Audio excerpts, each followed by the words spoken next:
dzisiejszym odcinku przedstawimy 4-tygodniowy odrost i uzupełnienie żelowe. Pokażemy, jak uzupełniać paznokcie różnymi typami żeli, np. galaretką czy żelem samopoziomującym. Nazywam się Magda, a to jest kanał dedykowany stylizacji paznokci. Dzisiaj z nami niezastąpiona Katarzyna Glińska. Cześć! Nasz instruktor z centrali pokaże, jak poradzić sobie z dużym Odrostem uzupełnienie żelowe. Będziemy też mówić o tym, który żel wykorzystać w której sytuacji. Zresztą po prostu zapraszamy. Produkty i narzędzia, których będziemy używać to Fresh Indigo Style 2, Fresh Indigo Cuticle 15, Fresh Indigo Cuticle 9, buffer 180×220, pilnik 100×180, pędzel Gel Brush numer 4, kopytko, Master Nail Art 006 i 007, primer bezkwasowy, Perfect Base, żele Self Leveling 110 Natural, galaretka Milky Pink, Self Leveling 70 Porcelain, Cover Pink i Tip Top. Uzupełnienie żelowe to najczęściej wybierana usługa w salonie.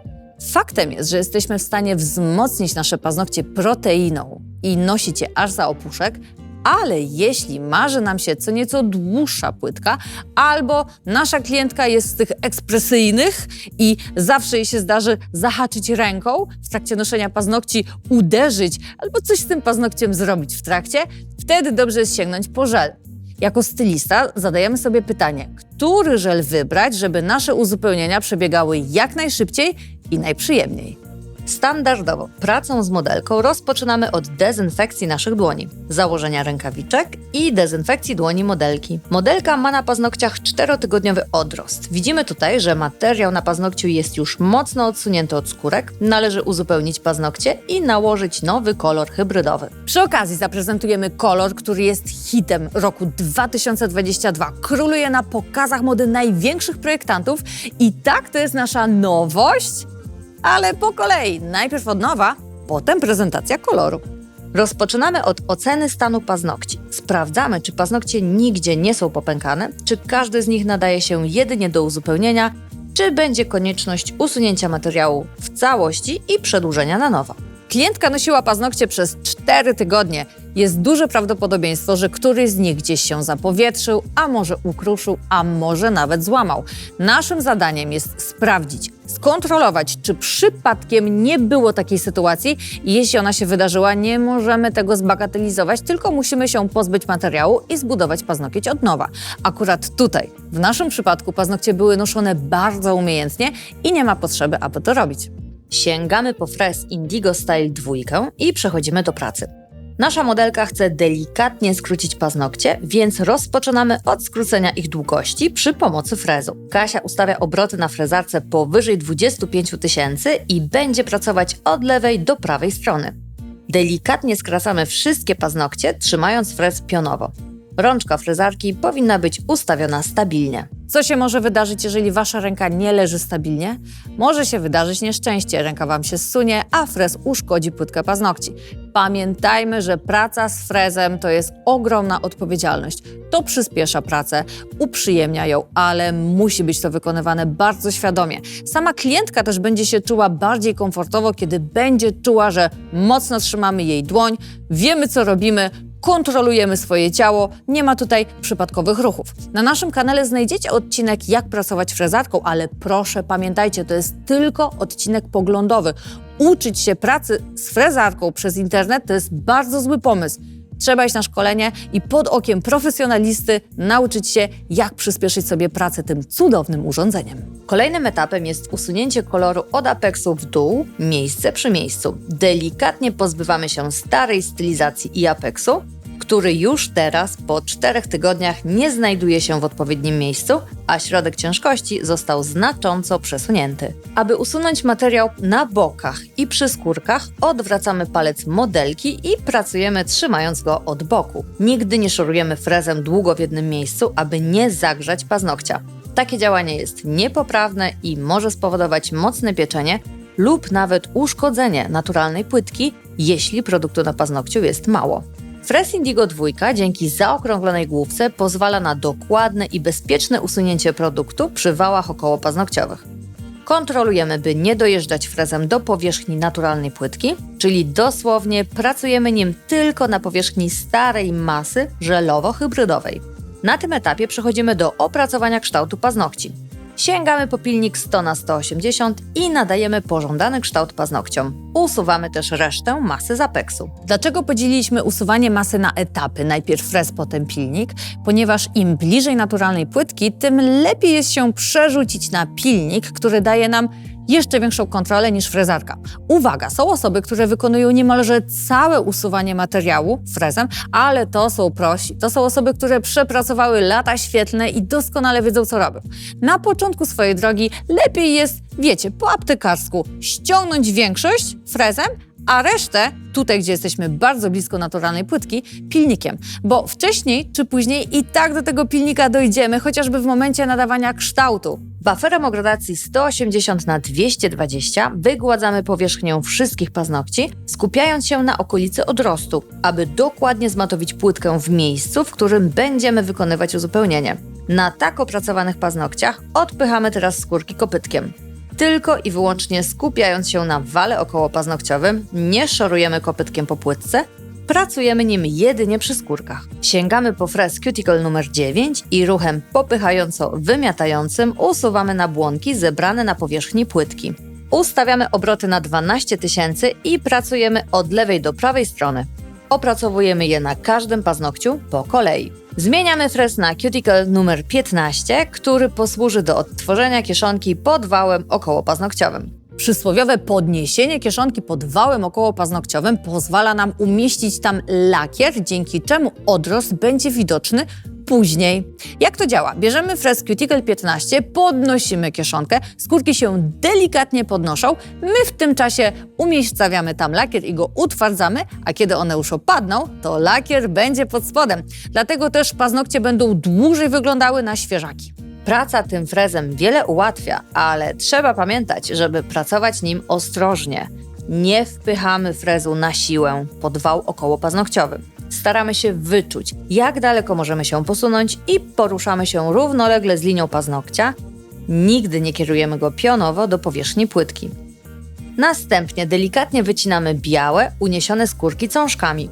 Ruch powinien być jednostajny, usuwamy tylko tą część skórki, która jest martwa. Przecieramy paznokieć wacikiem nasączonym cleanerem i przechodzimy do aplikacji primera bezkwasowego. Cienką warstwę produktu aplikujemy tylko w miejsce odrostu.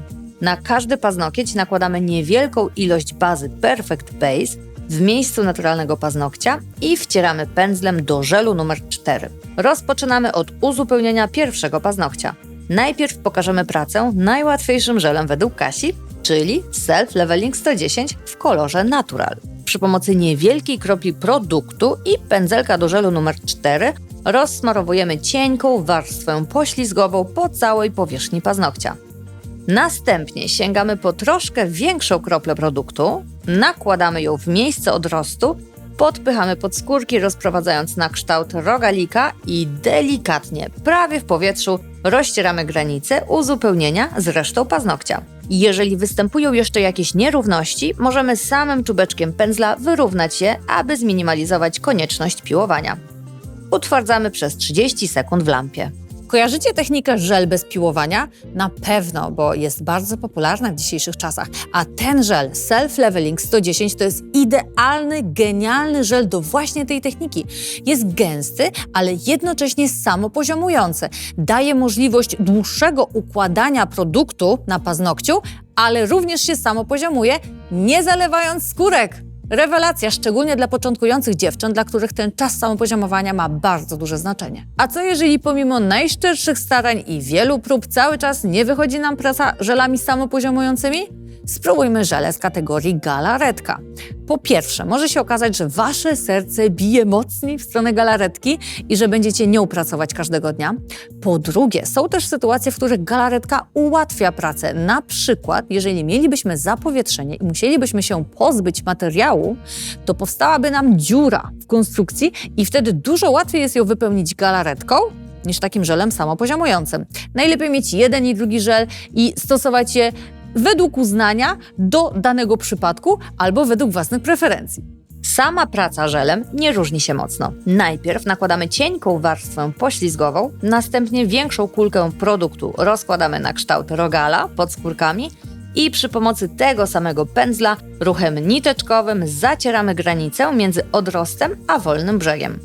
Galaretki po utwardzeniu będą wymagały delikatnego opracowania, np. baferem. Galaretkę tak samo utwardzamy przez 30 sekund w lampie. Przechodzimy do trzeciego paznokcia. Użyjemy teraz żelu Self Leveling o lepkości 70 w kolorze Porcelain. Ponownie rozkładamy cienką warstwę poślizgową na całej długości paznokcia, dobieramy większą kulkę produktu, rozkładamy przy skórkach na kształt rogala i rozciągamy tym samym pędzlem po całej powierzchni paznokcia, aż do wolnego brzegu. Aby zniwelować konieczność piłowania pędzlem 007, wyrównujemy powierzchnię żelu od góry i utwardzamy przez 30 sekund w lampie. Na początku naszej drogi żel samopoziomujący i galaretka to są dwa różne bieguny i zupełnie inne techniki pracy. A z biegiem czasu, kiedy już robimy tych paznokci dużo, to tak naprawdę są to dla nas po prostu żele do przedłużania i faktem jest, że lubimy bardziej galaretkę albo samopoziomujący, ale poradzimy sobie z każdym. Bo jesteśmy stylistą i wiemy, na jakich zasadach pracuje żel. To jest troszkę tak jak na przykład ze spodniami. One funkcjonalnie służą do jednego, do chodzenia i każde możemy założyć i w każdych wyjdziemy na zewnątrz, ale lubimy te rureczki albo te szerokie. W zależności od preferencji. I tak samo jest z produktami do stylizacji paznokci. Dobieramy cechy produktów do tego, jak nam się najlepiej pracuje, ale z biegiem czasu poradzimy sobie z większością z nich. Przechodzimy do ostatniego paznokcia. Będziemy pracować żelem Cover Pink, który jest najrzadszy spośród dzisiejszych zawodników. Rozprowadzamy cienką warstwę poślizgową, dobieramy większą porcję żelu, ale nie za dużą, żeby mimo wszystko wygodnie nam się pracowało i uzupełniało paznokieć. Rozkładamy produkt przy skórkach i prawie w powietrzu przeciągamy go po paznokciu. Zacieramy granicę odrostu, poruszając się ruchem niteczkowym i utwardzamy w lampie przez 30 sekund. Możecie zaobserwować różnicę w ułożeniu konkretnych żeli na paznokciu. Na środkowym znajduje się żel typu galaretka i widać, że jego powierzchnia od góry nie jest wypoziomowana. Natomiast te nierówności są niewielkie. Wystarczy wygładzić paznokieć pilnikiem lub baferem. Jeśli zdarzy Wam się tak, że w niektórych miejscach produktu będzie za dużo, sięgnijcie po pilnik i delikatnie wypiłujcie miejsce przy miejscu, wyrównując żel. Jeżeli przy malowaniu kolorem wolicie pracować na zmatowionej powierzchni, możecie użyć bafera, zwracając szczególną uwagę na okolice przy skórkach, które są już wycięte i nie chcemy ich zaciąć. I oto nasz kolor. Panie i panowie, oto Blue Setter. To odcień, który na pokazach mody bije rekordy popularności. Jest to ani granat, ani niebieski, ani zieleń. To jest po prostu Blue Setter. Przepięknie nasycony, w chłodnym odcieniu, taki, który założysz na paznokciach, kiedy kochasz kolor, a jednak troszkę Cię porwała aura zimowa, albo taki, który w lato, kiedy lubisz zaszaleć, ale nie lubisz odcieni takich, wiecie, bardzo wyskokowych, właśnie będzie idealnym rozwiązaniem. Ja go nosiłam przez 4 tygodnie. Jest przecudowny, przepiękny. Jakbyśmy go mieli porównać do któregoś z kolorów indigo, które już istnieją, to może troszkę do Don't Call Me Ariel, ale pamiętamy, że tamten ma w sobie bardzo dużo drobiny i jest trochę jaśniejszy, a Blue Setter jest jedyny w swoim rodzaju. Przed nałożeniem koloru na paznokcie przecieramy płytkę wacikiem nasączonym cleanerem Wipe Off. Rozprowadzamy kolor na paznokciach. Pierwszą cienką warstwę malujemy, pozostawiając niewielki odstęp przy skórkach. Następnie utwardzamy przez 30 sekund w lampie. Przy malowaniu drugiej warstwy kolor przy skórkach rozprowadzamy cieniutkim pędzelkiem 006 i utwardzamy przez 30 sekund w lampie. Stylizację pokrywamy tip-topem, utwardzając przez 60 sekund w lampie. Co sądzicie na temat Blue Settera? Dajcie koniecznie znać w komentarzach. Ja się nie mogę doczekać, aż zobaczę w Waszych rękach i na Waszych rękach ten lakier, te stylizacje i Wasze pomysły, w jaki sposób można go nosić.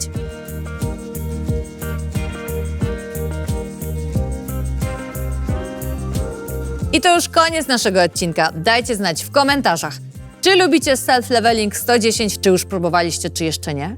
Czy podoba Wam się Blue Setter? Oraz czy kiedykolwiek pracowaliście galaretką? Pamiętajcie, że jesteśmy zawsze w czwartki o godzinie 17. Dziękujemy za uwagę i do zobaczenia. Pa!